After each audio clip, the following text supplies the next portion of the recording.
Hello, you guys. How are you all? Thank you guys for being here.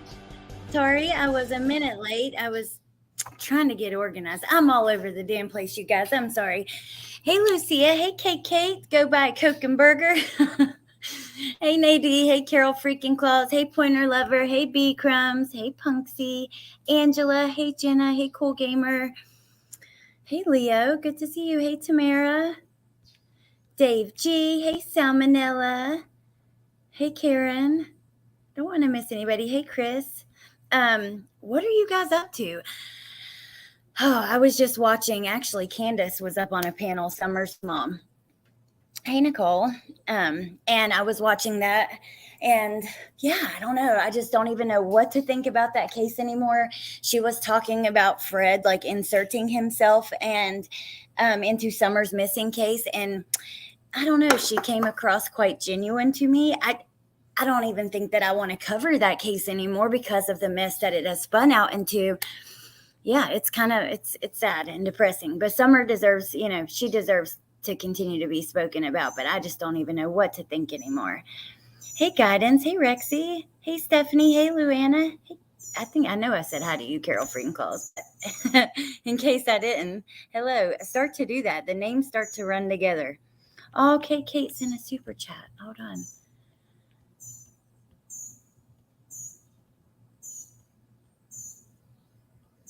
Kate, thank you so much. I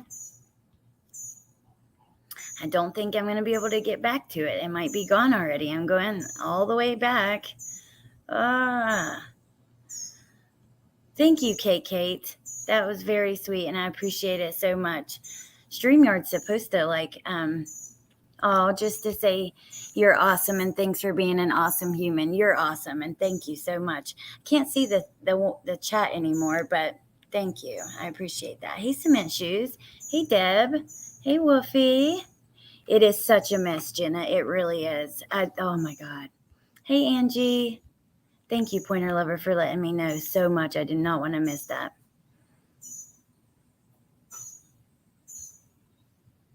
Yeah.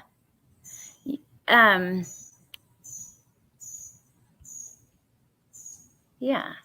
You don't have to, if you are a guest on a panel, thank you, Pointer Lover. Hey, Search and Rescue. You have the option to turn your camera off and just use a photo or whatever you kind of want to use. But anyways, I was going through actually Twitter today. Usually I'll get my inspiration of different things I want to talk about from Crime Online on True Crime News. Of course, that damn freaking horn or whatever it is goes off. It has not went off for hours. Hey, Jen. Good to see you. Hey, B Crumbs. I think I said hi to you, but like I said, they start to run together, and I don't want to miss you guys. Yes, Jen, we're going to talk about a situation in Florida with the suitcases and stuff. We're going to go to Twitter and look at a few cases. Then we're going to go over back to Crime Online. There are several things I want to show you guys today. So, yeah. Well, I'm looking forward to showing you. Not excited because some of them all of them will make you angry. Some of them really, when I put the warning in the title, I meant it. But okay, we're going to start with this. So this blogger, this is his Twitter account, but he has a blog in North Carolina called the NC Beat. And actually, when I was covering the Lyric and Devon case, he was one of the only places that I could get information on that case. I saw this today and I wanted to add it to our true crime news. So it says a disturbing video obtained by the North Carolina Beat shows an apartment manager in Greensboro, North Carolina, pouring what appears to be soda on a black child at a pool before repeatedly hitting him in the face with a bottle. I wanted to talk about this because it's not too far from me. It's a couple hours. This is actually on my drive. Halfway on, it's on my drive to West Virginia where I moved from. But so according to the residents, it says a disturbing video obtained by the North Carolina Beat shows Sedgefield Garden Apartments manager in Greensboro pouring what appears to be soda on a black child at the pool before repeatedly hitting him in the face with the bottle. According to the residents, the incident occurred in the pool area of the complex. The video shows a young boy standing near a table about to leave before a white woman identified as Kim Jennings, the apartment complex manager, comes over and pours soda on him. After she pours the soda on him while he stands defenseless, Jennings can be seen in the video repeatedly hitting the young kid in the face with the bottle. Another man standing just yards away did not assist the kid who was being attacked. Jennings describes herself as the manager of the Sedgefield Garden Apartments in her LinkedIn profile, which is located in Greensboro. The phone lines were down when we tried to call for a comment. We also attempted to contact Jennings through social media, but her page was deactivated. On Friday, Greensboro locals intend to demonstrate outside the complex in support of the assaulted child. The child's parents, and whether or not they live in this apartment complex is unknown. It is unknown what caused the incident. I wanted to talk about this because I'm telling you what, I don't give a shit. Take the races of all the people off the table. You do this to my kid, and you're going to have a bad damn day.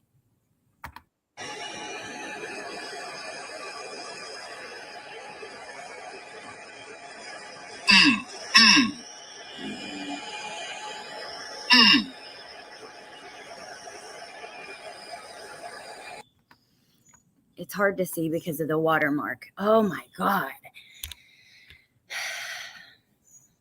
Oh, you didn't sleep well, Lucy? I'm sorry. Hey, Jinjoya. Hey, Crumb Sleuthin. Chitty Chatty Meg.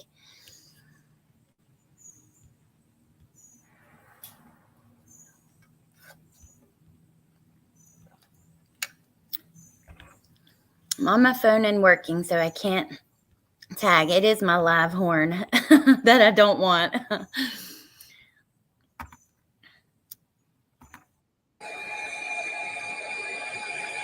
Telling you right now, somebody does this to my kid, they've had a bad damn day. A bad day. I muted it just because we get no sound from that. We just get sound from the person who saved it. And I think this does need to be shared every damn where. And exactly who she is, where she works. I'm sorry. I don't get down with that. That is ridiculous. So the next one I want to talk to you guys about. One is a tweet that Mind of Monsters actually tweeted out, and I'm going to share her Twitter, and maybe one of the mods can grab her channel link. But before that, I wanted to talk about this young missing teen who we've talked about, briefly touched on in other true crime news, but the FBI is involved, and I think that that's good. That's a good thing. The FBI is getting involved in a few cases. That can only be a good thing. So, I guess maybe I'll just read the article. So, Sauk County authorities say a search of electronic devices used by a missing teenager. So this is James Yablonsky. Really? I mean, come on, dude. He's 13 years old, and he's been missing since June 12th. So now authorities say a search of electronic devices used by the missing teenager revealed internet searches about possibly traveling out of state. He's been missing since June 12th when he left his family's home in the overnight hours using his parents' van. The van was later found along Highway 12 near Devil's Lake State Park. Ugh. Devil's Lake State Park. In the nearly 2 months since, authorities have provided sporadic updates on their search efforts. Why isn't his face all over? He's still missing. This is a child. Their search efforts, which are still ongoing. So on Thursday morning, the Sauk County Sheriff's Office announced deputies have looked through 2 devices, one owned by the Yablonsky family and one issued to the teen from the school, for any clues, and found 2 web browser searches about means of traveling out of state. Authorities also found several searches for locations in Wisconsin. Oh my God. But did not specify what those locations were. Investigators did search those areas, though, but found no evidence that Yablonsky was ever there. A week into the search for Yablonsky, investigators said they found evidence in the woods near Devil's Lake State Park that led them to believe he was trying to live off of the land as a survivalist. Authorities also found at least 2 campsites they believe to have been set up by Yablonsky, and said he may have been better equipped to survive on his own than they had previously anticipated. I guess my neighbor's doing some kind of grass mowing. I'm going to go inside. But let me check your guys' comments for a second first. Hey, Past. Hey, Amber. Hey, Neat Noodle. Late again. This is becoming a bad habit. Did your mom send you with the note this time? Oh, Woofy, you're the best. Thank you. And Nadie, you too. Thank you guys for getting her channel. Hey, Sweet and Sleuthy. Forget bad days. She'd have a bad year if it was my child. Yep. Agree. And I did see also on this same website, like on the banner, which it changes, but it said the FBI has given the parents lie detector test. Okay, they found several searches for locations in Wisconsin, but did not specify what those locations were. Investigators did search those areas, though, but found no evidence that Yablonsky was ever there. A week into the search for Yablonsky, I'm rereading what I've already read. They found the stuff that made them think he was trying to live off the land as a survivalist. They found at least 2 campsites they believed to have been set up by him, and said he may have been better equipped to survive than they thought. So since then, detectives have tried to follow up on several potential sightings. The families offered a $10,000 reward. They have set up you can call Crime Stoppers. That's a number I'll share. 1-800-TIP-SAUK, because that's the county, SAUK. But I mean, 12 years old, and I don't know. I'm going to play this for a minute. I wish that this was being covered more heavily too. It's a shame because, it's just a shame. There's a lot of cases we'll talk about today that ratings play an important role in our decision making. What we buy, where we eat, and even where we donate. Ratings play an important role in our decision making. What we buy, where we eat, and even where we... To Sauk County now, where authorities say a missing teenager may have looked into possibly traveling out of state. 13-year-old James Yablonsky has been missing since June 12th, when he reportedly left his family's home in the overnight hours using his parents' van. That van was found along Highway 12 near Devil's Lake State Park later. This morning, the Sauk County Sheriff's Office announced deputies have looked through 2 electronic devices, one owned by the Yablonsky family and one issued to the teen from the Baraboo School District. Thank you, Carol freaking about traveling out of state. Thank you. Authorities also found several searches for locations here in Wisconsin, but did not specify what those locations were. Investigators did search those areas, though, and found no evidence that Yablonsky was ever there. If you have any information on Yablonsky or his whereabouts, please call the Sauk County Sheriff's Office. Okay. Now, Mind of Monsters had shared this video. I wonder how I can share her Twitter. Do I just share the...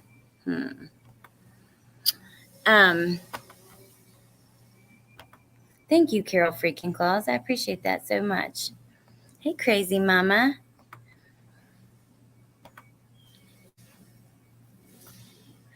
YouTube needs to fix this chat issue. I cannot believe... Yeah, it's annoying. I can't believe it's still happening. I'm glad that my StreamYard is back. Like, there for a minute, it was really screwed up, but that is not fun. Okay, so after this, we're going to go over to Crime Online, but I wanted to show you guys this video. This is, concerning, and if... A secret hidden in the woods, not far from homes and businesses. They don't even know we're here. Sex offenders camping out with no other place to go. Hey, Shortcake. But 8 on Your Side discovered they say they were told to live here. Your probation officer told you to go and live in the woods without an address. Yes. Investigator Walt Buteau asks, what was the state's role? Did the state alert the neighborhood about this camp, and did probation officers send the offenders there? And was it legal? Can you imagine if in behind your house there was a whole sex offender camp growing? You know?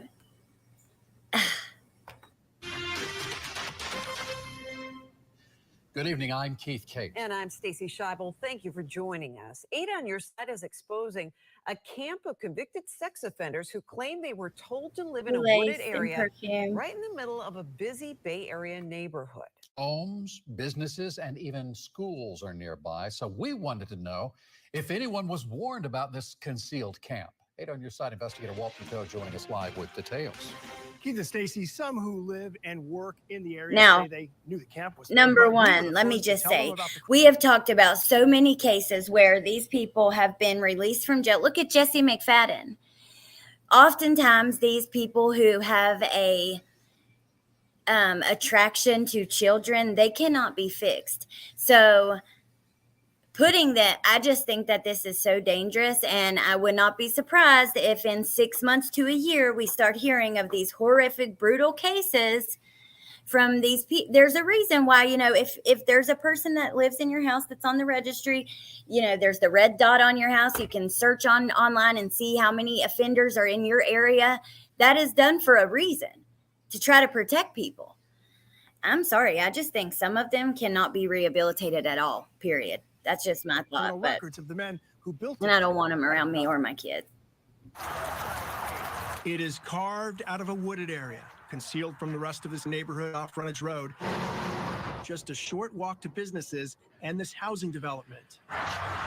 You'd never know it existed, even if you stopped to fix a flat tire in the State Department of Transportation lot where the camp rose last year. About a dozen registered sex offenders live here, in tents under a tarp-covered shelter they built out of branches. The ones who agreed to talk on camera asked to hide their identities, saying they feared retribution from the state employees who they claim sent them here. Your probation officer told you to go and live in the woods without an address. Yes, and he basically brought me out here. Told me, hey, there's a spot that, What?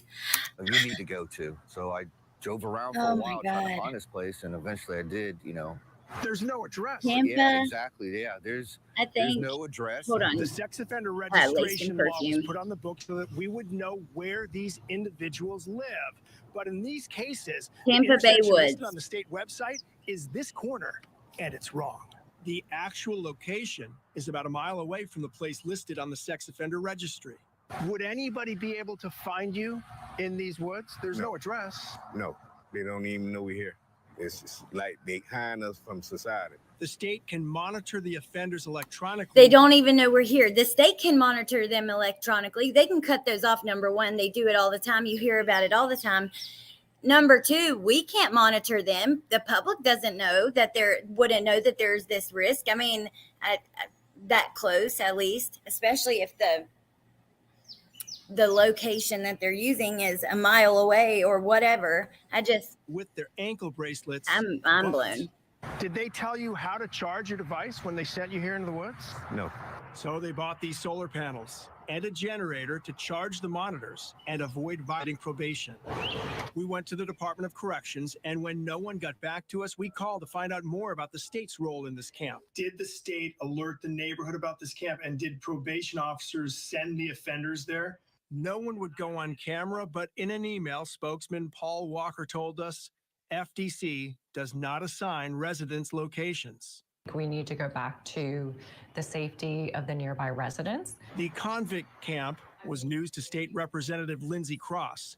8 on Your Side let her know about. I have sympathy for, people that are homeless and stuff like that are going through a tough time. But when there are people that, take advantage of other people, and oftentimes it's kids, no.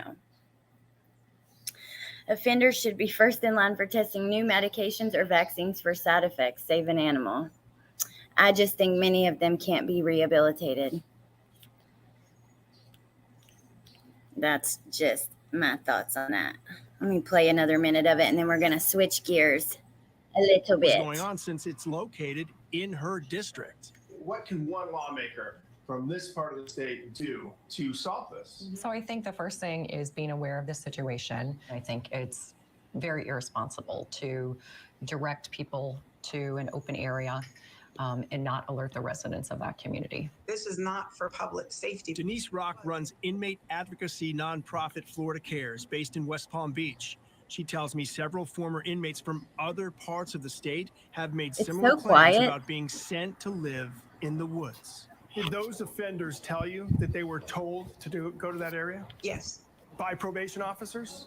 yes, When the state tells me that they don't tell anyone where to go, do you believe that? no, Flat out, Okay, you guys. no. Let me. absolutely. I had to go inside. I like to hang out outside with you guys, especially when the weather's nice, but it's just too noisy out there. Okay. For a second, I know many of you guys probably saw this morning. There was a press conference on the Gilgo Beach on the Long Island serial killer, linking another person to him. I was in Melissa Jade's listening. I have not been following that super closely. It will be interesting though to see, all the more that how many other people they link to him. And then before we get into some of these other cases, I wanted to show you guys, I cannot get over Brian Kohberger's alibi. Like, oh my God,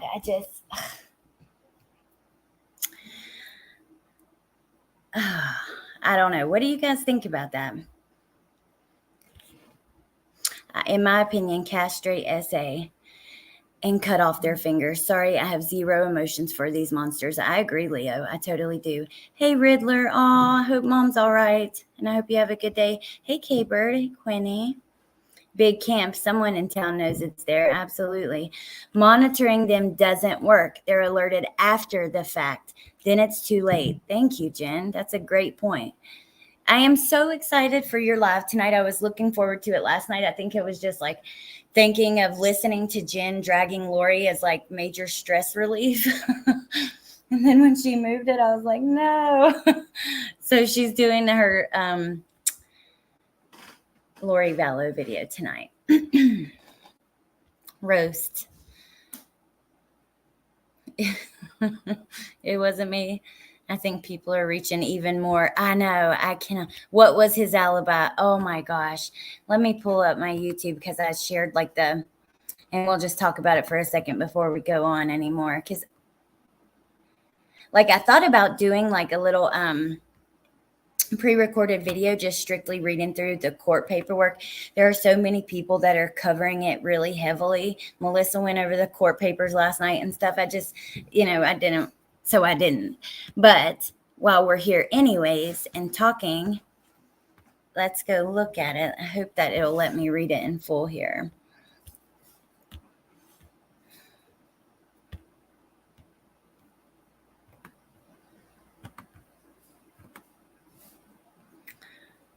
There's something about viewing the community pages on the computer where you can't click to expand and you don't get to see it all. But this is the part that's basically his alibi. So they were asking, it's something in the Idaho law. Each state is different. But there's something in Idaho law where they have to, if they have one, they have to provide it or something like that. And I don't know the details of that. So just generally, it's in something in Idaho law, which is why they're having this conversation. But so they were asking for him because they were like, the alibi will come out in court. Thank you, Punksy. Thank you. And they were going back and forth. The state sent a motion to compel the alibi. This is the defense's response to that motion. Okay. They say, they quote a bunch of case law up here, like in this paragraph. We're not going to go through that, but they say, Mr. Kohberger has long had a habit of going for drives alone. Often he would go for drives at night. He did so late on November 12th and into November 13th. Mr. Kohberger is not claiming to be at a specific location or at a specific time. At this time, there is not a specific witness to say precisely where Mr. Kohberger was at each moment of the hours between late night November 12th and early morning November 13th. He was out driving during the late night and early morning hours of November 12th and 13th. Well, I thought in your last motion, you guys said his alibi will be proven through witness testimony, which made all the conspiracy theorists go crazy. Oh my God, I knew it. Bethany knew where he was at. Oh my God, blah, blah, blah, blah, blah. I just don't understand how I don't get it. But Counsel for Mr. Koberger is aware that case law broadens the definition of alibi with the statutory requirement of a specific location to more broadly include disclosure of information that tends to state the person claiming alibi was at a place other than the location of an offense. Mr. Koberger has complied to the extent possible at this time. Corroboration of Brian Koberger not being at 1122 may be brought out through cross-examination of the state's witnesses. At this time, Mr. Koberger cannot be more specific about the possible witnesses and exactly what they will say. The defense has been hampered by the state's own choices. The state chose a secret grand jury rather than the planned preliminary hearing. Had the state moved forward with the preliminary hearing, the defense would have had, it might have cut us off, but basically the opportunity to question the witnesses. Instead, the defense has only received a copy of the testimony the state chose to elicit. Review of such is underway. The defense had to obtain investigative materials from the state's investigative counterparts, the FBI, through an order compelling the state to provide such materials. Corroboration. Listen to this. This is one part where I was like, are you freaking serious? Look, the lawyers are doing their job. They're trying to help,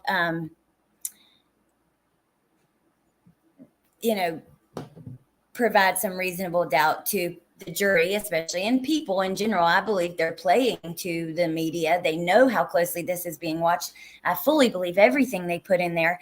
They know the media is going to pick apart. They know it. So keep that in mind. But they say corroboration of Brian Koberger not being at 1122 King may be brought out through expert witness presentation. That analysis is underway.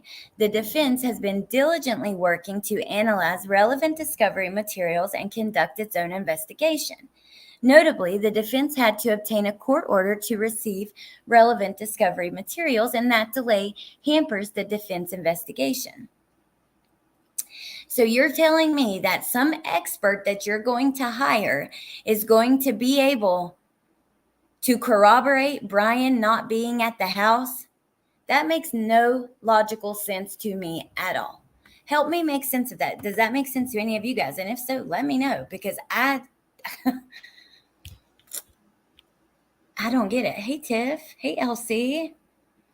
Jen Lou, Quinny, she's roasting Lori Vallow's statement. Hey, Tess.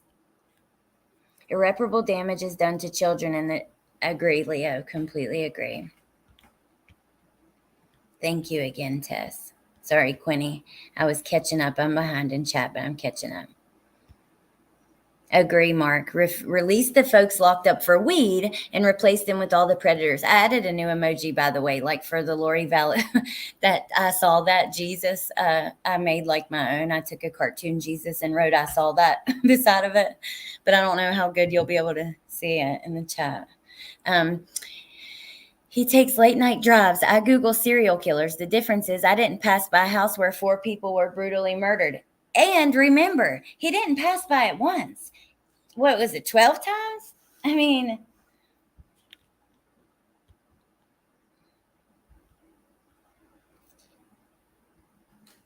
got my snacks ready for Jen Lou. I have a bunch of family coming in tonight. Which I'm excited about, but they won't be here. They're going to be like super late getting here. Yeah, the bee crumbs, I saw that. I have some other ones I'm working on, but I couldn't get them done in time, but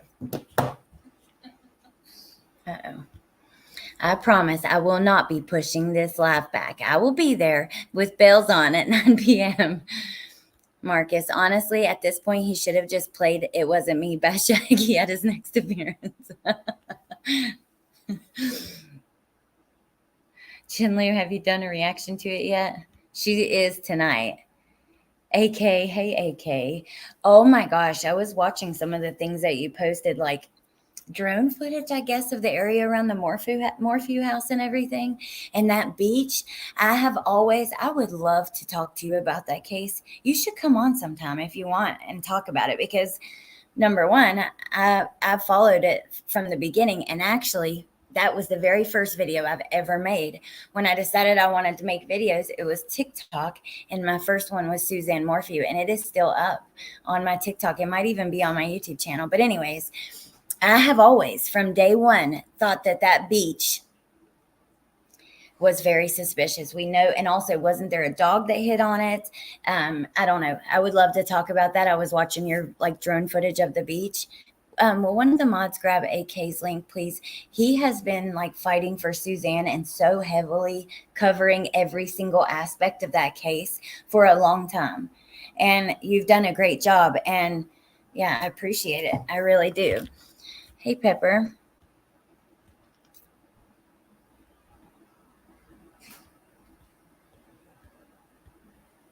Hey, Brooke. Hey, Matt. The 2 remaining roommates seem a bit suspicious to me. Something doesn't seem right.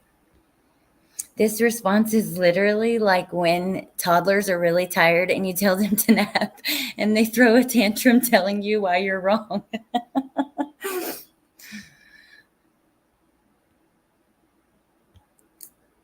Sounds like a letter to say he hasn't got an alibi. Exactly. Oh my gosh, Susan. Hey, Jane the Ripper. I think it's a non-alibi alibi. The defense is totally reaching and throwing word salads out to create reasonable doubt in the community. It makes no sense. They're going to cross-examine the state's witnesses and attempt to raise reasonable doubt like every other trial. Thank you, Jen. Nope, he's grabbing at straws. Why make everything so difficult? Just say that he was there.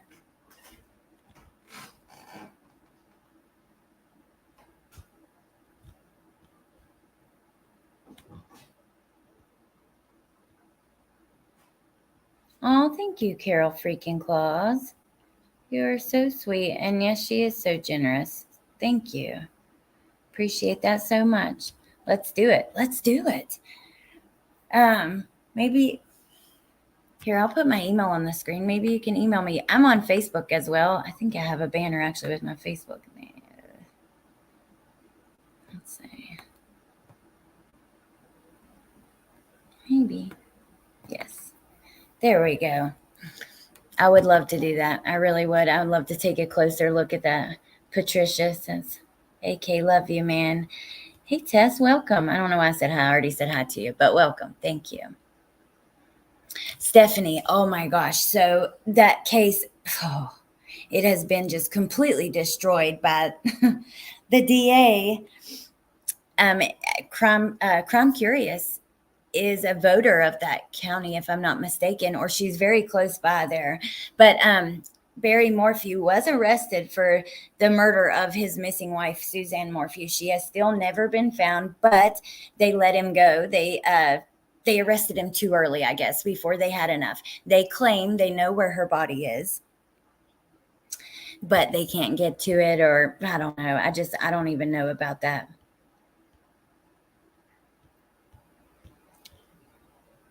This case has become oversaturated. At this point, I believe the creator, the divine, will expose everyone and everything that took part in the horrific crime. I'm leaving it to Lady Justice. I think that's where I'm at too, because yeah, it's just so much. There's just so much bullshit, and people read into every little thing. And I'm telling you, I do believe the defense is playing into that. They know, Her daughter's fully, I know, Tess. Well, I feel bad for the daughters because he's all they have left. And we know that I believe that he's highly manipulative. And I think he's been working their minds for a long, long time. So I try to give them some grace. That's all they've got left. But that kind of thing. Yeah, it's their dad. So anyways, Mr. Koberger's a nut. We're going to go back to some of these cases, that we haven't heard about, the whole reason why we're here today. So we're going to start with this one. Excuse me. School district to pay $9 million after 12-year-old girl bullied at school takes her own life. I love these true crime news because we talk about so many cases that I truly would not even know about if we didn't like sit here and do this, and a different variety of cases. So we talked about, at the beginning, the little boy who was assaulted at the pool. We talked about the camp of predators. Now a bully, missing people that are currently missing. That's the little boy. 12-year-old boy, and now this young 12-year-old girl, and it's a whole nother thing. You guys get what I'm saying. But anyways, okay. So a New Jersey school district has been ordered to pay $9.1 million to the family of Mallory Grossman. She was a 12-year-old student who died by taking her own life in 2017 after facing nearly a year of bullying at a Rockaway Township school. According to Fox News, Diane and Seth Grossman filed a wrongful death lawsuit in 2018, asserting that despite numerous communications with Copeland Middle School officials about their daughter's bullying, the school administration's inaction led to her death. The settlement, announced Wednesday, according to USA Today, represents the largest payout within the state in connection with the lawsuit dealing with bullying issues. $9 million, that is a lot. She ended her life June 14th, 2017, after enduring ongoing and systematic bullying while enrolled at school. Her parents, Diane and Seth Grossman, subsequently filed a suit against the Rockaway Township Board of Education, along with its staff members, a little over a year after the incident occurred. Court documents revealed the plaintiffs alleged that on at least 14 different occasions, Molly was verbally attacked by students at the school, and the staff members did not intervene or take proper measures to stop it. Examples submitted to the court included one text from a student that read, quote, "You have no friends," sent to Mallory. The same student later asked Mallory, while in front of a group of other students, when she planned to kill herself. When Mallory sat alone during school lunches, she was ostracized so much that she began eating lunch in the guidance counselor's office. Diane said she watched her daughter's grades fall as she began losing interest in things she once enjoyed, even dropping out of the choir, something that she at one point loved, in an attempt to avoid bullies. On Wednesday, they said they're satisfied with the settlement and ready to put this part behind us and move forward, continuing to lend our voices to the epidemic that is stealing our children's future. Meanwhile, following the incident, New Jersey enacted Mallory's Law. I guess in 2022, it says 2002, the law requires that schools in the state must report instances of bullying and act on them to ensure the safety of all children. I mean, I'm glad that that's happened, but shouldn't that be a damn given? Really? I mean, report all instances of bullying and act on them to ensure safety of the children. That has to be written into a law. That's just ridiculous. Mallory's parents also founded Mallory's Army, a nonprofit organization dedicated to educating parents and school administrators about the dangers of bullying. There was a documentary called Mallory, produced by the victim's family, that came out in 2020. I would like to see that. And here's the trailer to it. Maybe I'll play that. This is sad. Number one, wow. I mean, what a cute little girl. Look at her. That is so sad. And can you imagine if your kids were bullied to the point where they, like the choir, something she loved, where they stop wanting to do those kind of things? That is so sad. Let's watch the trailer, though.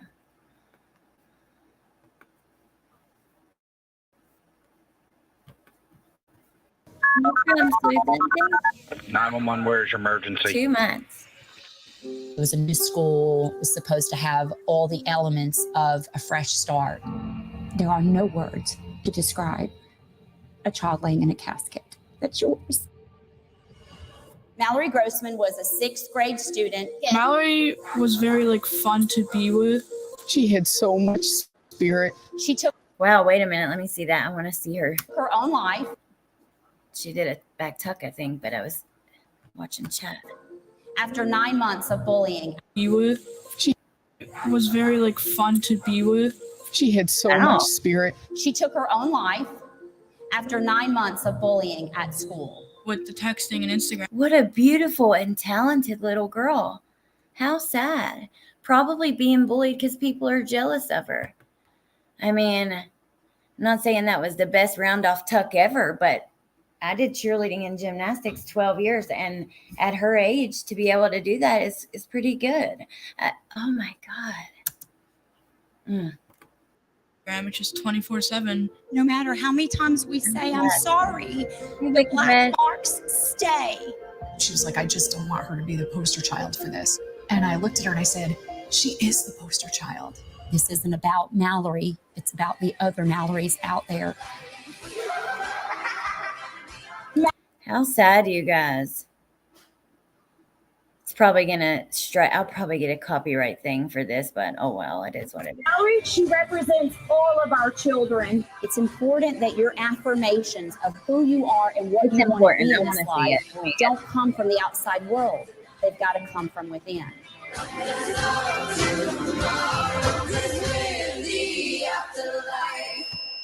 Wow, you guys, how sad. I'm going to grab the link for this. This way you guys can find the documentary on your own or whatever if you're interested in watching it. Jen, I don't know.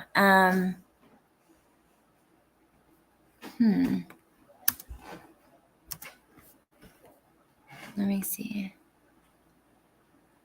They don't say where you can watch it.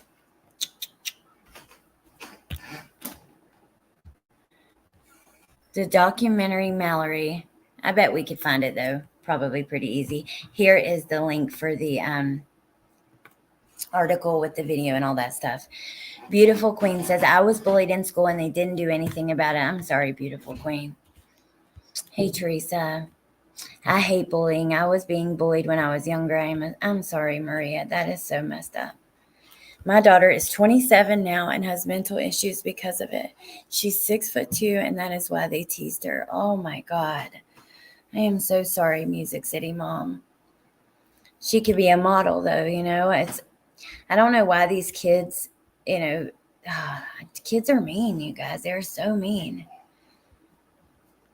Patricia says, I was badly bullied at school for the fact that my mom had died. How fucked up is that? Oh my God. Yeah, let's pick on a kid for something like that. I mean, what the hell?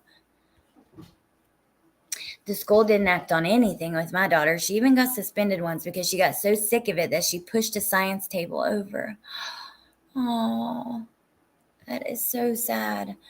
Yeah, I don't know. I don't like it. Things need to change. Kids need to be nicer. Hey, Ren. And boom, you're live. Insecure and don't know how to channel. It's so sad. Well, you know, a lot of hate and meanness comes from insecurity and unhappiness with yourself, right? And with your own life. People turn that and project it outwardly onto other people. It can be quite obvious as well when it's something like that. My son is now 27, but he was bullied by one boy in his gang, so I went to the boy's house and kicked the shit out of his mom. And magically the bullying stopped. Hey, Mal. Malicious intent. Hey, guys, can't stay, but wanting to show support. You the best, Allie. Thank you, Mallory. Good to see you. Oh, what are your thoughts on this morning's press conference? Let me drop Mallory's link. Nay, I need to put your freaking YouTube channel in my Nightbot. Since I'm having a call with you later, I'll remember to do it then. Wicked West, I know I am 6'1" and was very thin and got teased as well.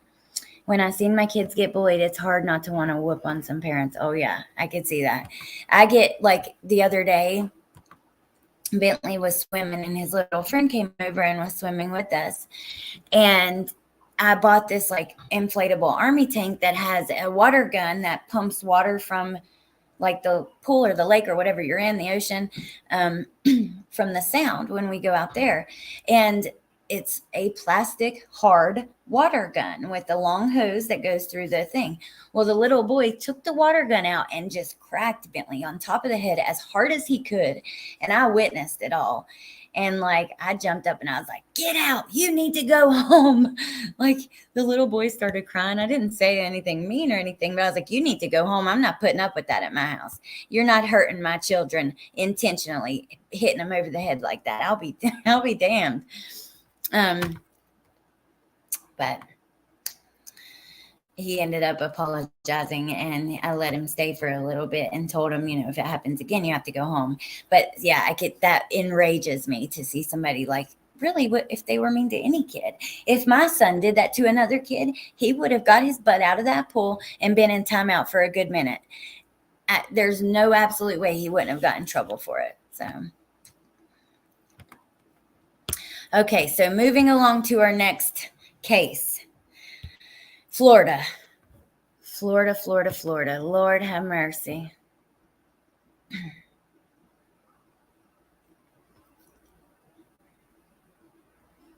Oh, wow. Thistle. A friend of mine lost her son due to bullying and drug exchange. They were all 17-year-old minors, so their names are protected.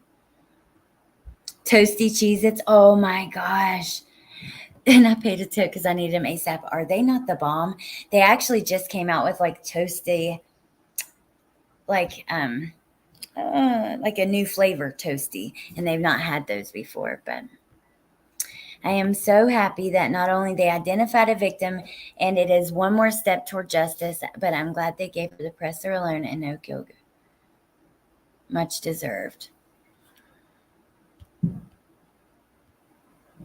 Yes, Tiff, he did. Cracked him right on. See, they were like playing around wrestling and like joking, and I guess the little boy was in the tank and the gun was like the only thing he had. The kids were like trying to flip him. So it was like his reflex to grab the gun and like crack him on the head with it. But whoo, and Bentley, like he got this look in his eyes, when your kids want to cry, but they don't do it and they're holding it in, like that kind of thing. Whew, I hate that. Yes, not answered, because that was her moment. I agree. I know that you're trying to do like individual coverage on each victim and giving them their own, and I think that's awesome. All right, so let's continue. Now we're going to Florida. Accused Florida suitcase killer arrested. Police found 2 bags and 3 suitcases floating in the water with body parts inside. On one of our last True Crime Newses, we talked about this a little bit. At the time, they did not have much information. So a Florida man is behind bars after police say he murdered his wife, then dismembered her before disposing of the remains. During a Thursday morning press conference, Delray Beach Police Chief Russ Major announced the arrest of 78-year-old William Lowe in connection with the death of his wife, Adele Fontes. Police said the victim's remains were stuffed inside 2 suitcases and 3 different bags. A passerby found the first set of remains on July 21st inside a suitcase floating in the intercoastal waterway, as Crime Online previously reported. That is what we read. On the same day and in the same area, 2 other suitcases with human body parts were found. Then police said 2 additional bags were found July 22nd in the same area. Further investigations and evidence led police to conclude that Lowe shot his wife, identified as Fontes, in the head before dismembering her. Police said a vehicle matching his description of the defendant's car was spotted multiple times in the area by witnesses and security footage. Investigators also found an airline scan code on one of the suitcases that belonged to Barbosa, to this name that had the same address as them. Police added they are very certain they arrested the right person. 78 years old. Like that must have been a chore for him. A neighboring couple told police that they saw a white male peering into waterways several days before July 21st. He was then seen 5 to 6 times over 3 days. When confronted, the man, later identified as Lowe, said he was waiting for the big boat to come into the harbor. Detectives conducted neighborhood canvasses and developed multiple witnesses that were able to supply information in reference to vehicle and a subject that was seen in the area multiple times prior to the suitcases being located.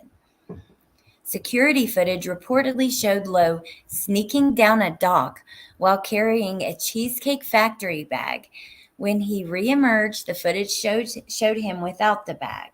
Police said some of the body parts were later found in a Cheesesteak Factory bag. Police then interviewed the defendant, who claimed his wife was in Brazil and had been there for 3 weeks. Then they obtained a search warrant. They found blood spatter in the home, blood in the shower drain, and a 9mm. I'd say this is probably the worst I've seen, Liberta added. Police arrested Lowe and charged him with first-degree murder. His defense attorney, Mark Schreiner, told CBS that investigators have the wrong man. He said, quote, "They're saying this 78-year-old man was able to do all these heinous things, and we look forward to investigating this and proving he is not guilty." So no motive is known yet. He's behind bars without bail. Let me play like a second of this press conference. I didn't watch it, but I wanted to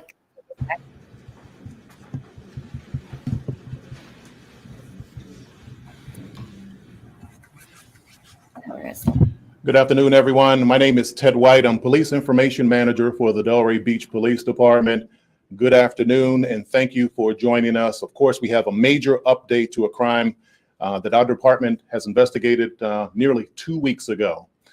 We will start with Delray Beach Police Chief Russ Major, R-U-S-S Major, M-A-G-E-R. We will also hear from the lead detective in this case. His name is Detective Mike Liberta, L-I-B-E-R-T-A. Detective Mike Liberta. Chief. He lip locked. Good afternoon. My name is Russ Major. I'm the Chief of Police for the Delray Beach Police Department. Today, I'm here to update you on the outcome of a homicide investigation that began on July 21st, 2023. I would like to first start by recognizing and thanking the community for the assistance in providing vital information that was greatly assisting us and beneficial to the outcome of this investigation. To everyone who followed this case, you can appreciate the sheer volume of work and countless hours that were necessary to bring resolution and closure to a case of this magnitude.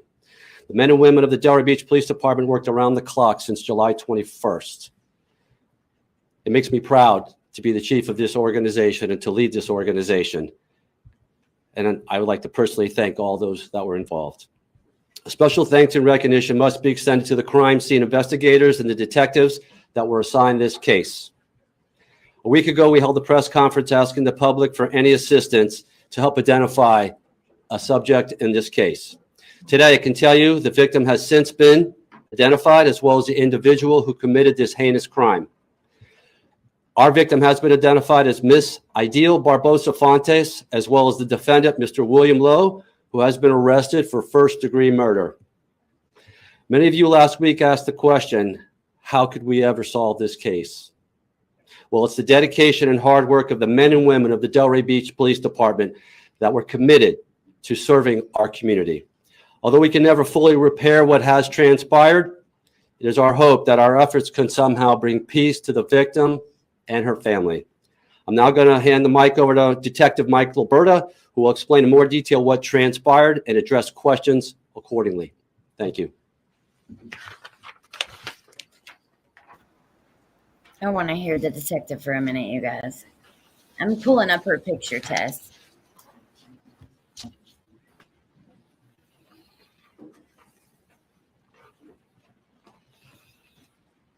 Good afternoon, everyone. I'm Detective Michael Liberta. I'm the lead detective on this case.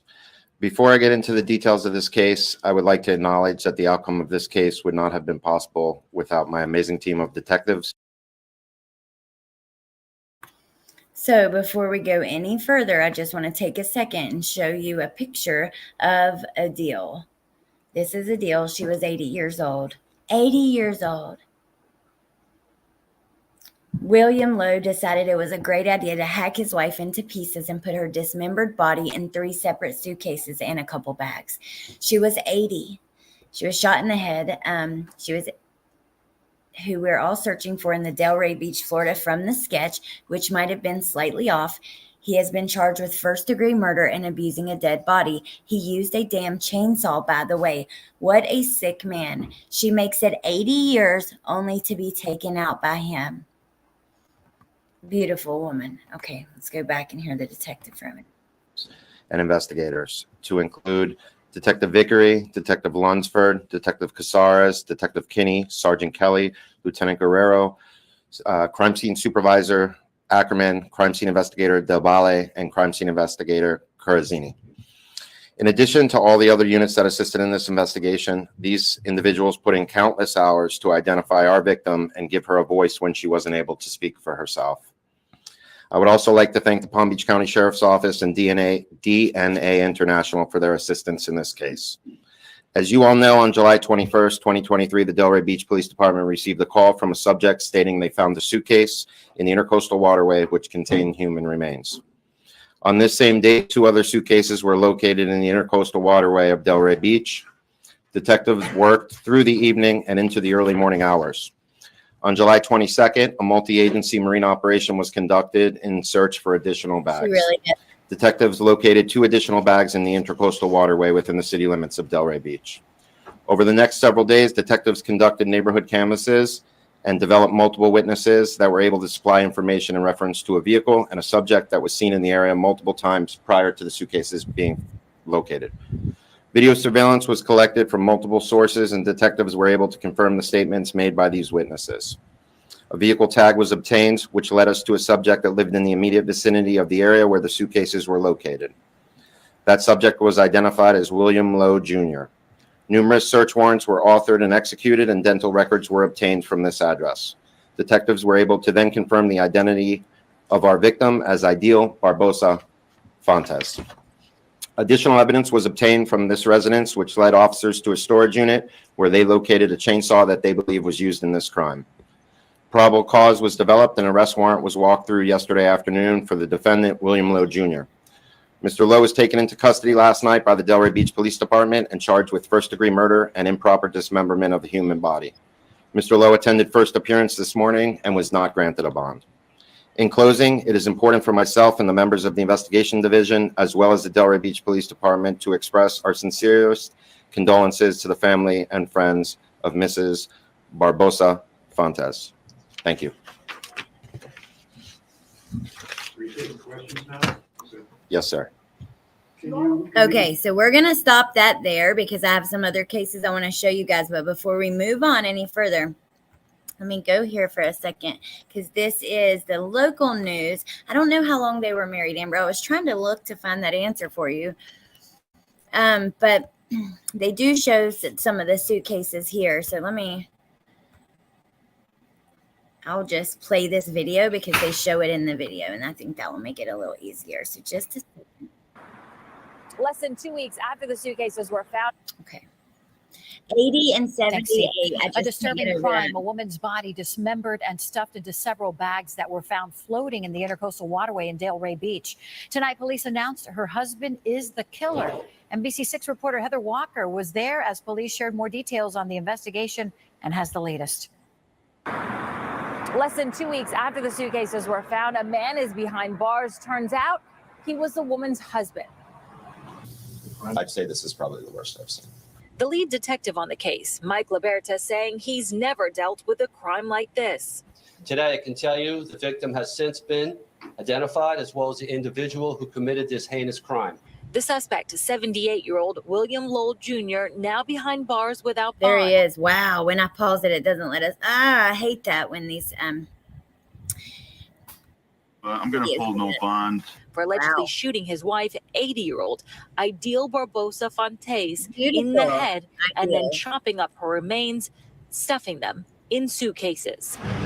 The investigation started a few weeks ago when police got a call. I don't know. Maybe they'll show that shirt test. For a suitcase with a foot sticking out of it here on the Intercoastal in Delray Beach.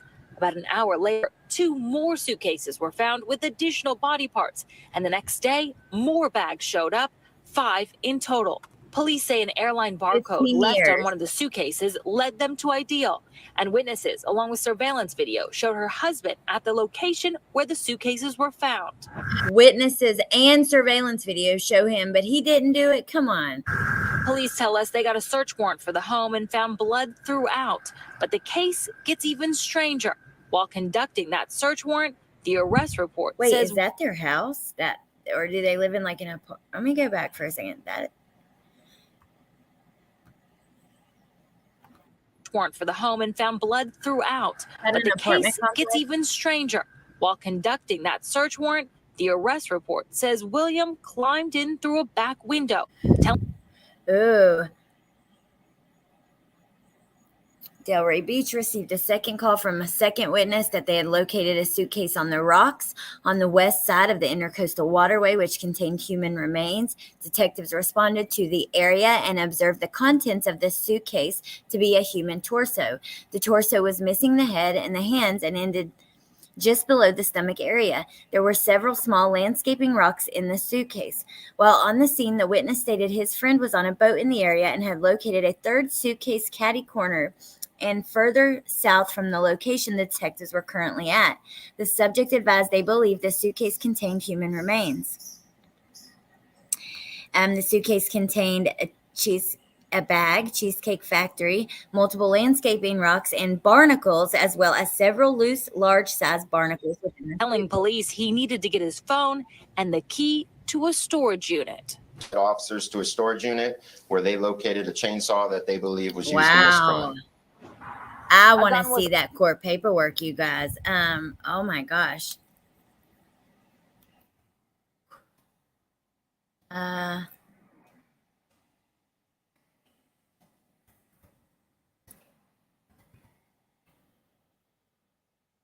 man, how can I get that quickly?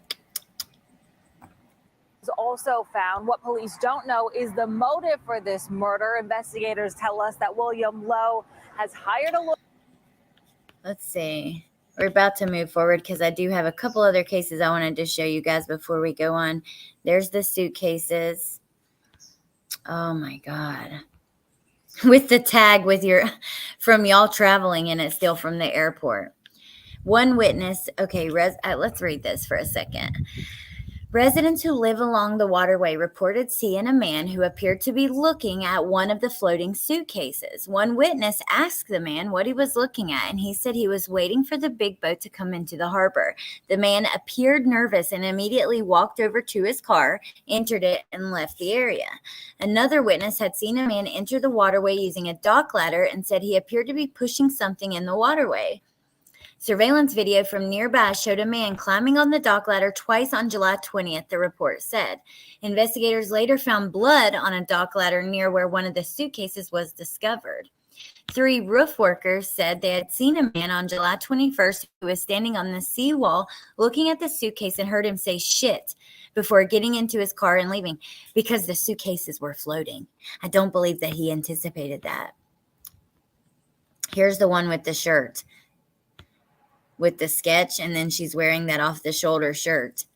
He was questioned by detectives on July 31st. He said that she was in Brazil.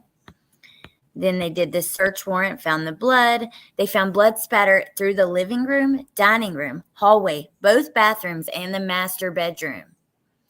The blood was also detected in the master bath shower drain and tub of the second bathroom. Detectives found drag marks and a large amount of blood in the living room, dining room, and master bathroom. Cleaning supplies containing blood splatter were also found, as well as a 9mm gun. A neighbor told detectives she'd recently been hearing Lowe's door open and close in the middle of the night. Another neighbor remembered seeing what she thought was a trail of soup leading from Lowe's door through the hallway and up to a unit she said was owned by Lowe's sister. Oh my God. The neighbor hadn't seen the sister in over 2 years, but would see Lowe on occasion. When detectives searched that apartment, they found a black cover for a chainsaw and a charger, which would be used to charge the battery on the chainsaw, as well as multiple bottles of cleaning supplies. According to the report, the case became even stranger when, as officers executed one of the search warrants, Lowe's climbed in through a back window, telling police he needed to get his phone and the key to a storage unit.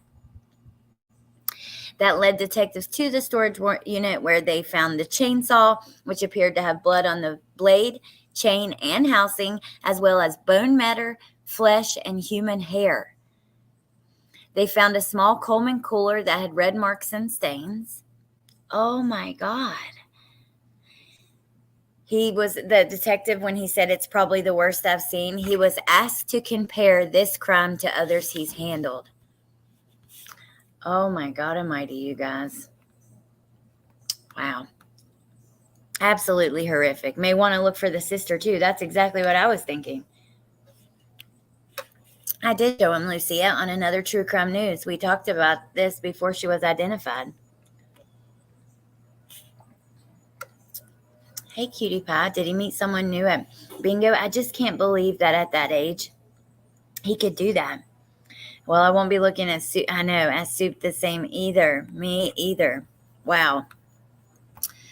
All right, you guys, we have a few more I wanted to show you before we go, so we're going to keep moving.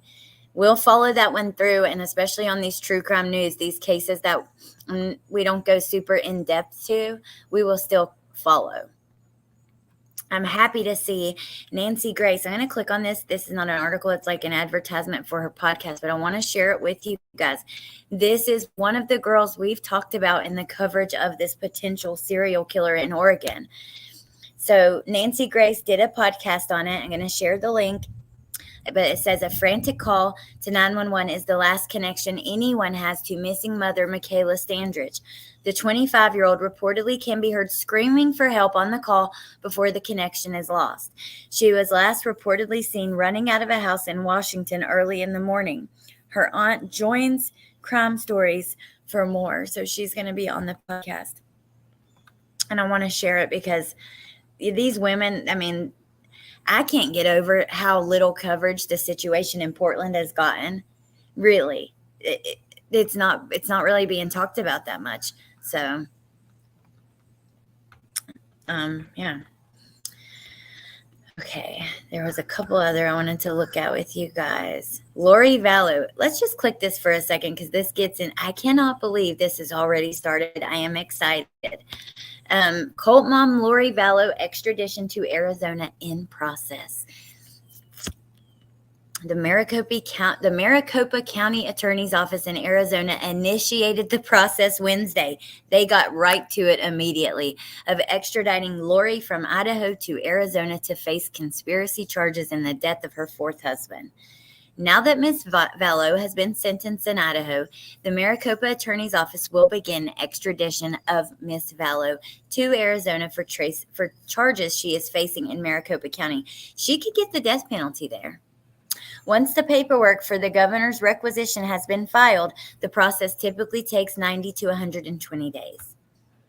So you never know. She might actually get the death penalty. I wanted to look at this one with you guys. Let me check on you in the comments, though, before we go any further. I don't think he could lift her. He should have brought a hand truck and large boxes. I don't think he could either.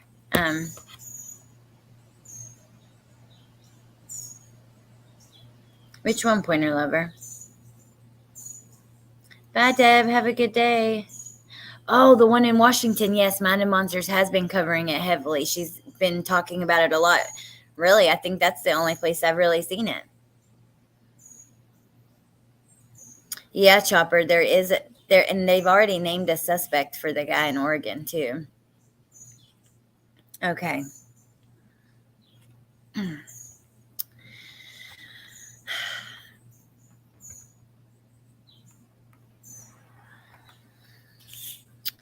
This was not a self-inflicted death. Mother who stabbed a newborn with scissors over 14 times found dead in prison. this was not a self-inflicted death. Let's read this. I got thoughts, but I'm going to keep it here until we go. A British woman convicted of stabbing her newborn to death was found dead in prison on Monday. According to the BBC, 32-year-old Rachel Tunstall was found deceased at the HM prison. Style, a spokesperson for the facility, confirmed, adding her death was not self-inflicted. Well, guess what?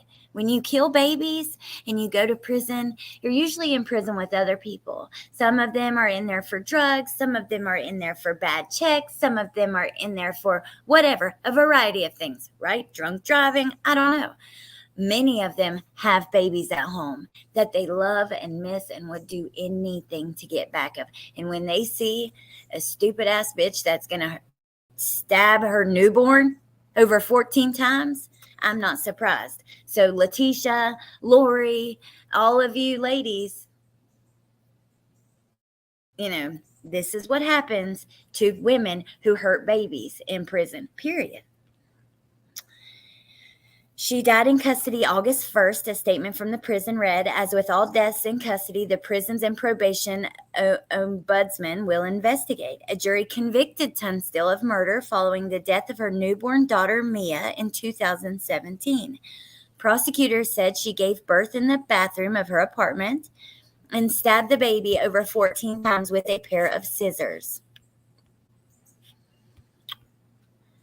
Weeks before she gave birth, she searched online for terms including how to end a pregnancy late and for Mick Philpott, a serial killer who murdered his 6 children.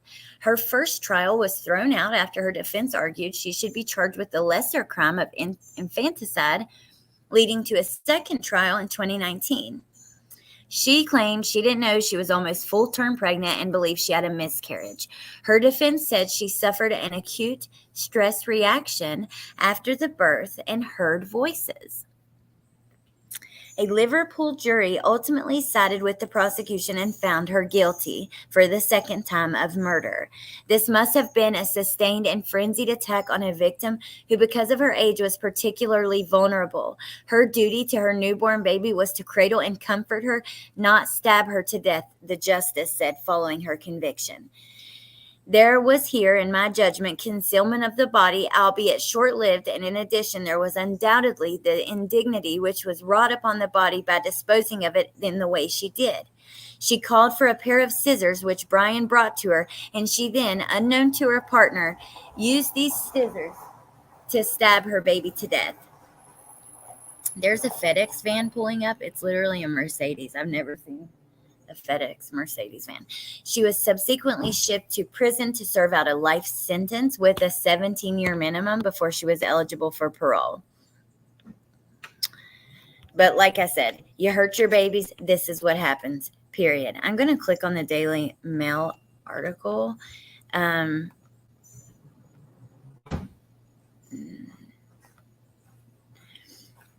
Just so we can take a look at it. If there's anything else in here. While her partner played Xbox. Wow. I'm good. How are you? Good. Thank you. Have a good day. You too. Aw, Punksy, are you here? To Allie from Punksy. Another year in your journey, and I'm so proud of you. You inspire me and will forever be 110% badass. Aww. I love you. You are so sweet. Thank you.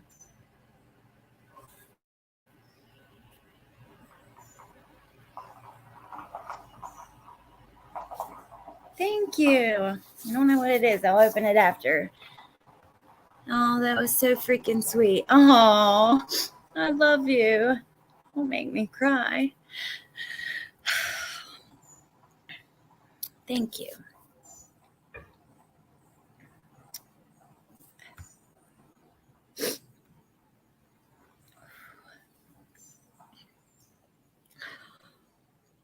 Okay. Thank you. This was in my area. This is why every child offer needs to be sent directly to general population. I agree, Chopper. Thank you, Punksy. You're sweet, and I love you. Oh, I love that you're an easy cry. Oh, God. I'm not crying. You're crying. Yeah, I've cried on here more times than I'm proud of, but, you know. I'm not crying, okay? My eyes just got a little wet. I'm okay. Okay. While playing Xbox. Wow, I'm just going to end this case after. I don't want to look like you. I'm not even going to go any further into it. That's what happens when you hurt your babies. That was so sweet. I'm crying too. It's allergies, okay? No, you're crying. I'm crying. You guys are funny. That is so sweet. You guys are way too good to me. You know that. Alex, please, I can't hear you cry. I'm trying to put makeup on. Leo, I was just sitting here and the FedEx driver pulled up with a box and it was from Punksy. And she's in here. And yeah, thank you. Okay. I think there was one more I wanted to show you guys. Let me see. There's another body found in a 55-gallon drum. Police identified the victim as 32-year-old Javonta Murphy. That wasn't the one, though, that I wanted to show you. It was after. Maybe it was after. I don't know. Let me see. Because we've looked at a lot of these.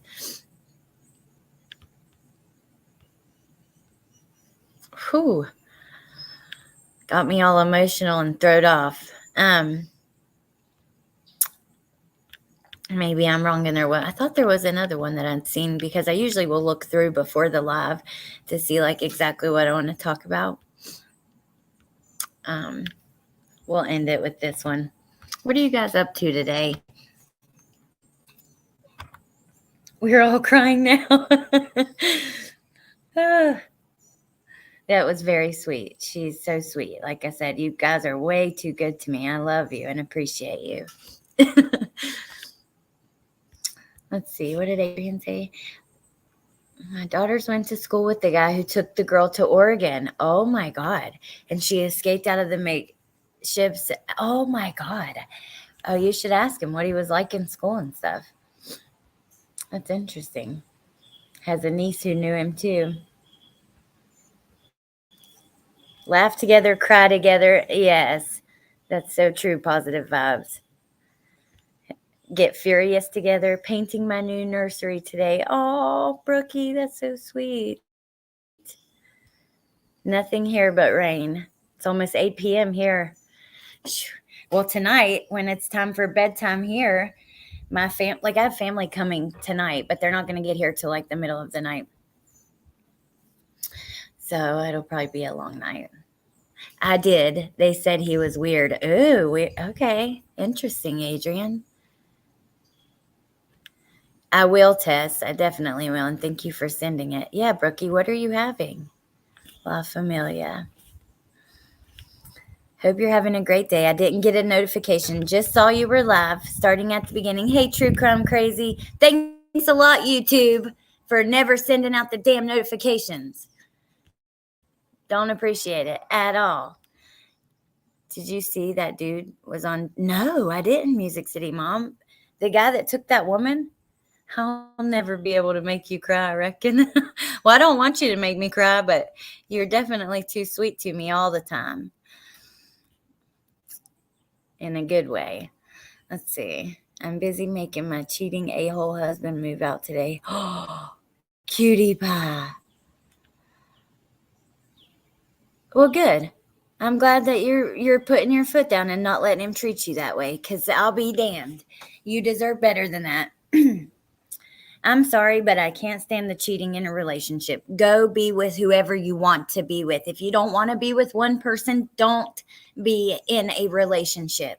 But I'll be damned if you're cheating on old cutie pie, because we're all coming for you then. I'm sorry, cutie pie.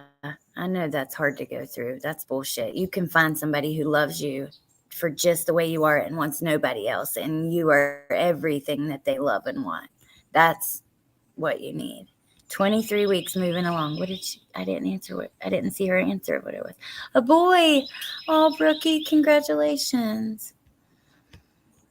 That's awesome. I love you guys, Princess Megan, Elsa. Damn straight. He was on there saying his baby mama hit him. Oh, wow. No, I got to see that, though.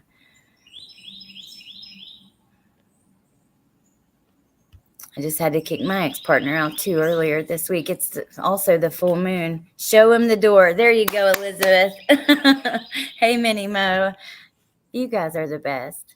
YouTube does need to improve. It makes me mad. A lot of people don't get notifications. Patricia says the prison that Tut Hill was killed in is called Sile Woman's Prison, and it is set out like an English village with houses and cottages. What? There's a YouTube video about it. I love watching those YouTube videos of prisons in other countries because some of them are treated much better than here. Hell, some of them have cable, flat screens, private rooms. Like, it's crazy. We could have a baby shower. That would be awesome. That would be so much fun. I would love to do that.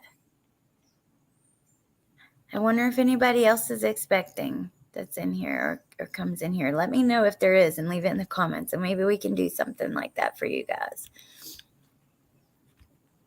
I think I'm worse than Allie for crying. I cried everything. Lucia, I have moments. Like, sometimes I'm worse about it. Sometimes I'm not. Like, I don't know. But like I said, y'all have seen me cry more times than I'm proud of. And usually, like, I don't know. It's weird. Sometimes it'll be cases, but sometimes it'll just be, whatever. I don't know. I'm crazy, y'all. I'm like highly emotional, and my emotions are very intense. Auntie Tess. No deluxe prison cells here. I've been to jail for a couple hours before once when I was younger during my days. And it was just like, it was over. I was with somebody who was caught stealing little petty stuff, probably like $20 worth of stuff. I don't know. But I had already been caught for that alcohol in college like twice. So when I was with this person, that last time they took me to jail. And I went in for a few hours. And it was horrible. Thank God it was only a few hours. Do you remember when I was telling you about my friend who got her boy taken from her, was in temporary custody of the ex-partner, and we're worried it's a dangerous situation? I do remember something about that. What happened? We talk about that stuff a lot, though. There's, unfortunately, I don't know, freaking CPS, I just don't understand how they place these kids sometimes. What happened, Brookie? There's now a criminal case open against him for burning his son's hand down to the tendons, and he still has custody of him. Oh, my God. How does he still have custody? In a criminal case, was it intentional or was it neglect? Oh, my God. Never be second. There you go, Patricia, especially to an arsehole. Our little jailbirdie. Whew. That was not fun. Do not miss that day. Never want to go back. Thankfully, I never made it past like the holding cell at the front. And all I did was lay down and sleep like on this mat on the floor. It was full of women and they were all like dope sick.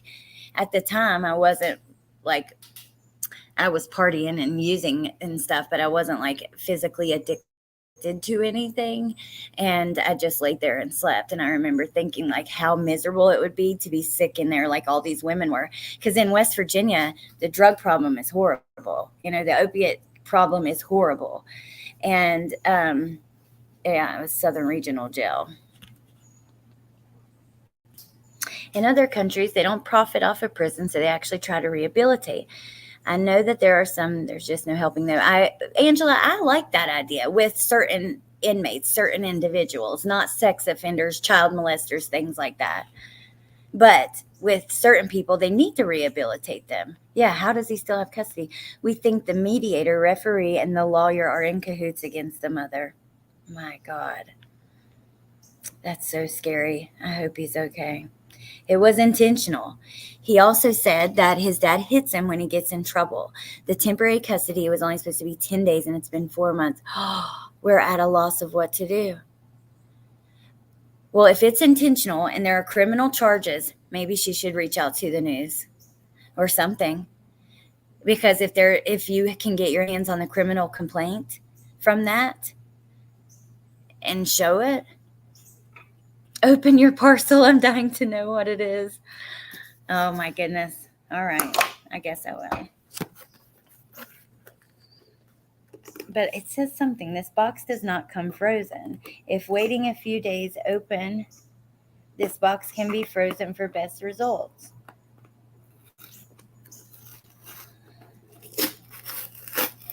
Well, she asked me when I got into recovery the other day. And it is this month in 2016.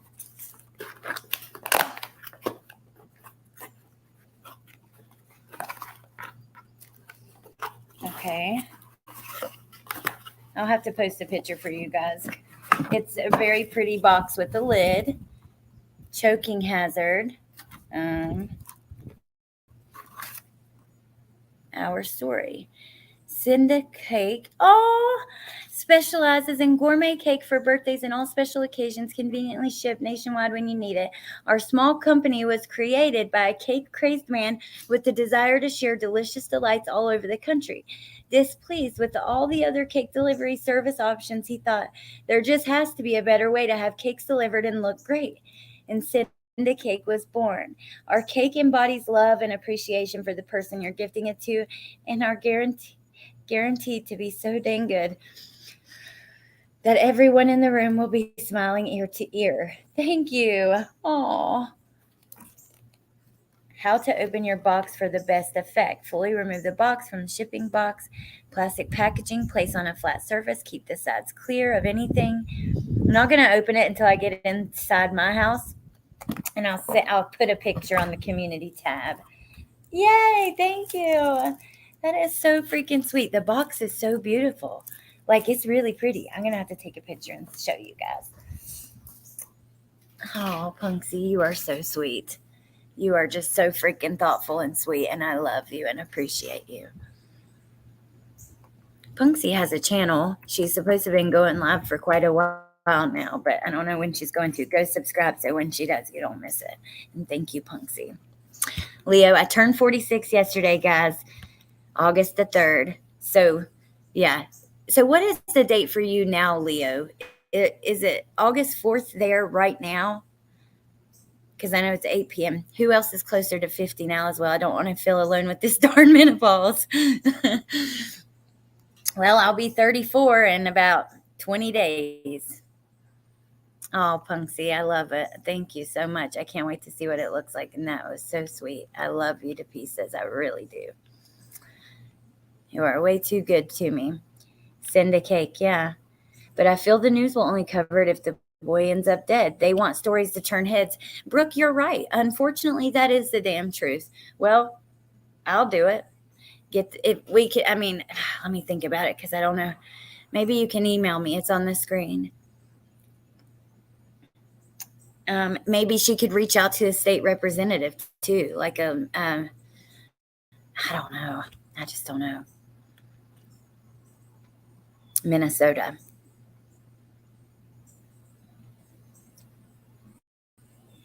Mine is this month, 2017, and I couldn't be happier or feel better. That's awesome, Steph. I'm proud of you.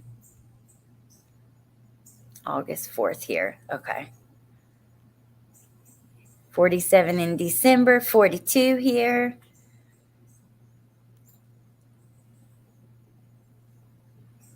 Leo, don't be jealous because you know what? At least one thing that I have to deal with every month that is very painful if you're going into the menopause and don't have to deal with that. Sorry, any men that are here, but whew, those things knock me down on a monthly basis.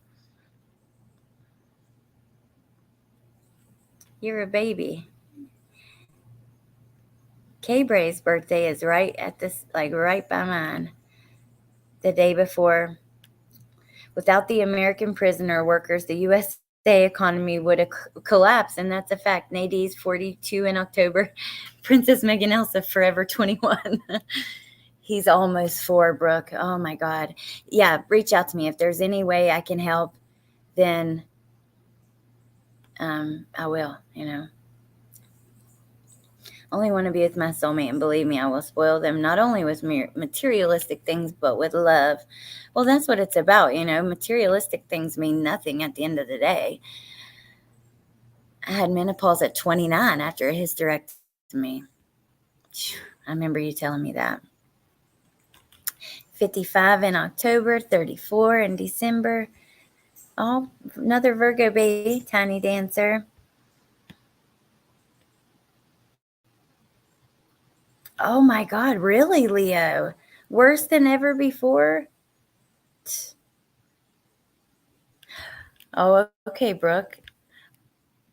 Huh. Yeah, I'll be thinking on it. All right, let's look at this before we go. I'm so glad that you guys, we just had this little hangout today. It's more laid back, and we went through a lot of different cases and a lot of things happening. Like I was looking to check if there were any updates in some of the cases we've been covering. There's a little boy. I've been thinking about covering his case. He's another child who the system failed with placement and stuff like that, who ended up deceased. But I hadn't gotten like enough on it yet. So, okay. Body found inside barrel at Malibu Lagoon State Beach. The Los Angeles County Sheriff's Department is investigating after a man's naked body was found floating inside a 55-gallon drum at Malibu Lagoon State Beach on Monday. Police identified the victim as 32-year-old Javonta Murphy, but provided no other information. A park maintenance worker first saw the drum Sunday night floating near the Pacific Coast Highway Bridge. The worker tried to drag it to shore, but found it too heavy and left it in the water. The following morning, a lifeguard arriving for work at about 10 a.m. saw the barrel and swam out to retrieve it. He got to the shore, opened it, and found the body inside. It didn't look decomposed or like it had been there for a long time, but it was a naked body. There was no clothing. According to KABC, the barrel had printing company label on it. Let's look at the local news for a second. Maybe they'll give a picture of the man that was identified. How sad. He deserved, like, I hate that Crime Online didn't show his picture with that. Maybe there isn't one out yet, but sad. How long was the barrel there? And the cause of the death? Well, it certainly isn't a natural death, right? He's found it inside of a barrel. That's it. How sad. Javonta Murphy. Let me see if I can find a picture of him, guys. I don't feel like I'm doing him justice if we don't. Javonta.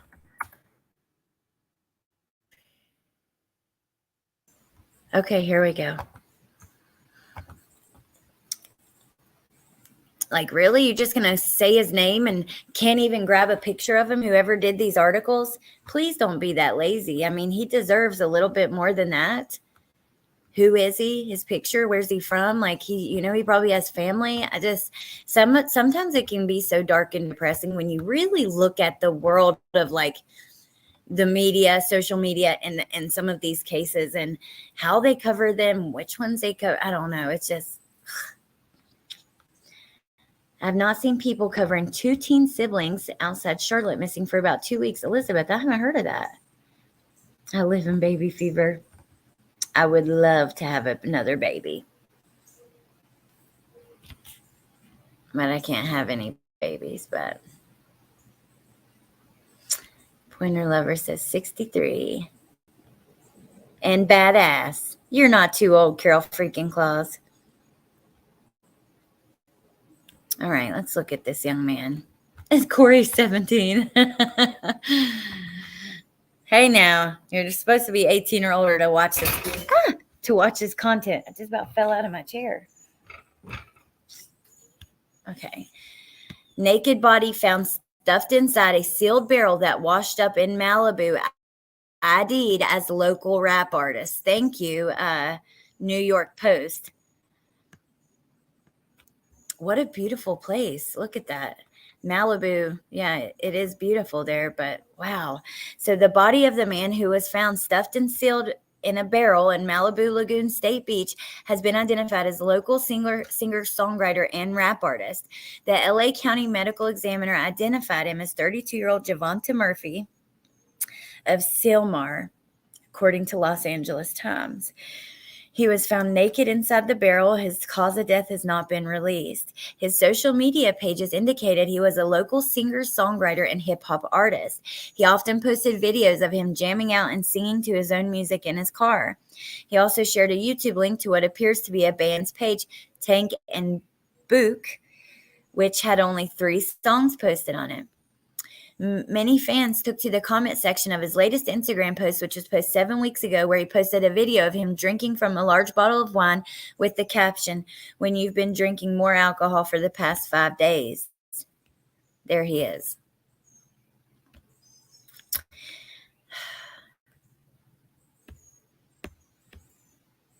He was found naked in a barrel. Here's a picture of the barrel.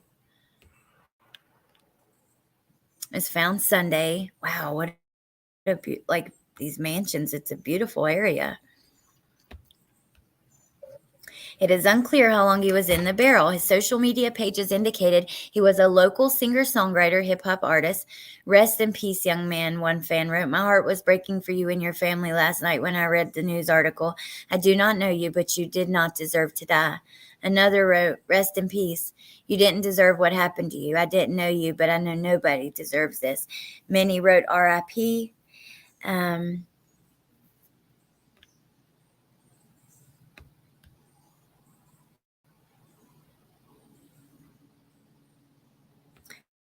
Thought it was a toxic waste container. This is not what happens in Malibu. It's not a common occurrence. Before we go, we're going to look at his Instagram post. Like, that's sad. I don't know.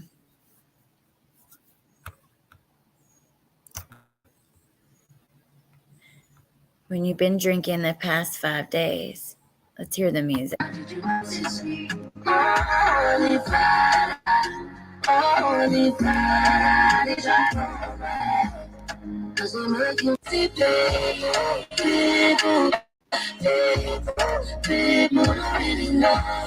How sad, you guys.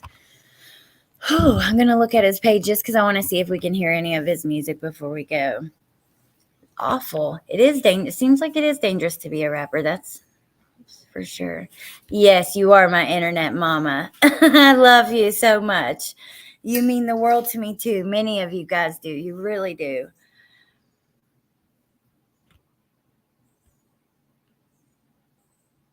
Hey, Sweet Misery True Crime.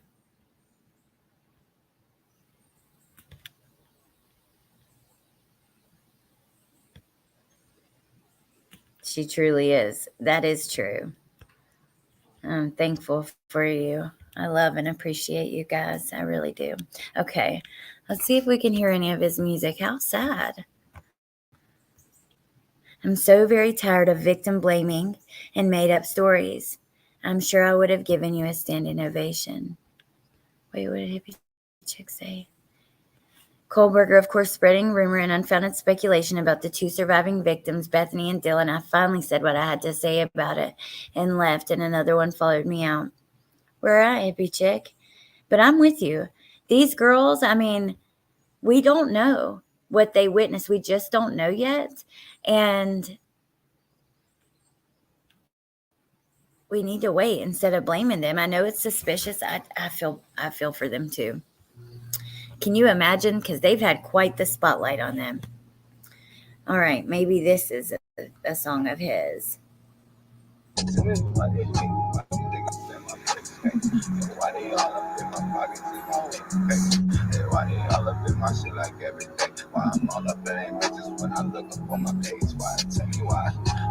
up in my shit? Hey, tell me why. Them niggas wanna get the flip, nigga, tell me why. Hey, I'm gonna go viral. I watch. I'm gonna go viral. One of these reels, I'm gonna go viral. It's just a matter of fucking time before I go viral. Hey, I'm going to go viral. I promise. Watch. I'm going to go viral. One of these reels, I'm going to go viral. It's just a matter of fucking time before I go viral. Hey, I'm going to go viral. Unfortunately, he's all over the news right now. When your divinity speaks to you. That mirror is so damn dirty. What are you doing? Clean the mirror. We gotta go to the next one. No offense, but the mirror is just too dirty. Can't see nothing. I ain't gonna lie.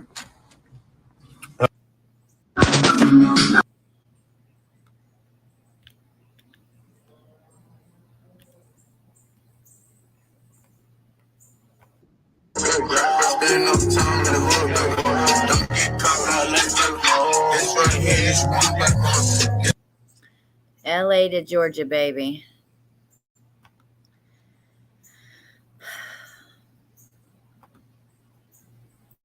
Singer, songwriter from Los Angeles, California.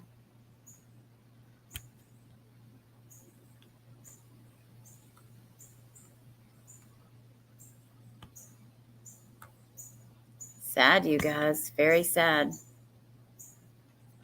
Wonder what happened to him.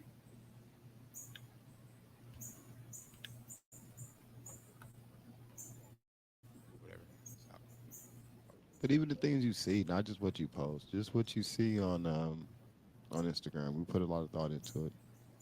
Them Africans, man, that be twerking. They're gonna be the death of me. So it looks like he had a podcast. He was like at least on occasionally.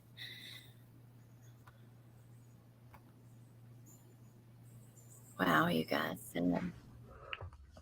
New challenge. Where's the real hip hop? Let's see y'all freestyles, nigga. I'm coming. Hey, Tanky Houdini on magic, spitting fire, I'm a dragon, mentally lavish, I'm average, chasing cheddar and cabbage, them niggas asking I'm classic, my ex bitch, you can have it, making this music is passion, and I won't stop till the bag, and I'ma lose it when I do it, proving truth, I'm pretty fluent, I'm sicker than the bitch with cold and blue, it's mad and music, a little stupid, I need my bitches fat and bougie, that mean I need a queen with a mean vegan booty, I'm obscene on the scene, shit, I seen this like a movie, I need green, not a fling, not a team or a groupie, if you think that it's G to cross me, then use a goofy, use a king, that don't mean damn thing to a uni. I've been on my grind, need my paper today. They won't stop my shine, bitch. I'm paving the way. I win, so divine shit. I'm paying the play. Well, I wanted to listen because he was freestyling, so that's just right off the top of his head. I love all music. I've really been in a mood recently for like 90s alternative music. But I love rap music too, and I love somebody who is talented enough to just freestyle off the top of their head. Lil Wayne is the best. He actually never writes down any of his songs. Everything is like off the top of his head. But all right, we're done, you guys. We've went all over, talked about all kinds of things. Let me see if there's anything else you guys want to chat about before we go.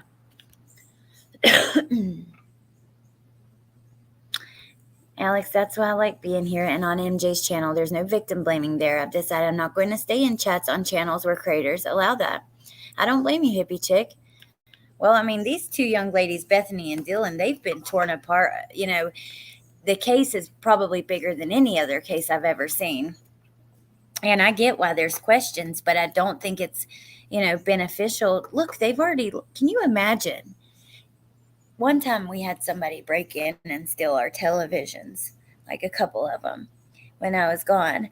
We weren't home when it happened, but after that, I just felt like people were watching me. I remember, cars driving by and just thinking, was it you? Who was it that did this? And just feeling like you're being watched.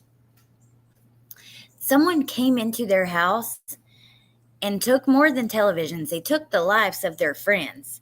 Not only that, they were there when it happened. I feel like that would be so traumatic. They probably have PTSD, truly. So I've often wondered if some video's depiction of real life with all the sacrifices and insane stuff that's allegedly said to come up in the industry. I wonder too, Brandy, about that stuff. Oh, Leo. Hold on. I'm not a fan of rap music, but no one deserves to be killed. I agree, Maria. I like country rap. I like some of that too.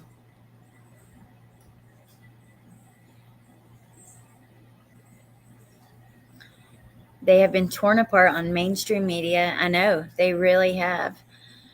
It's crazy. Punksy, you have a great day, and thank you so much. And I am going to post a picture of this once we get off of here. I'm trying to load my chat on my phone for a second, but it won't freaking load. There we go.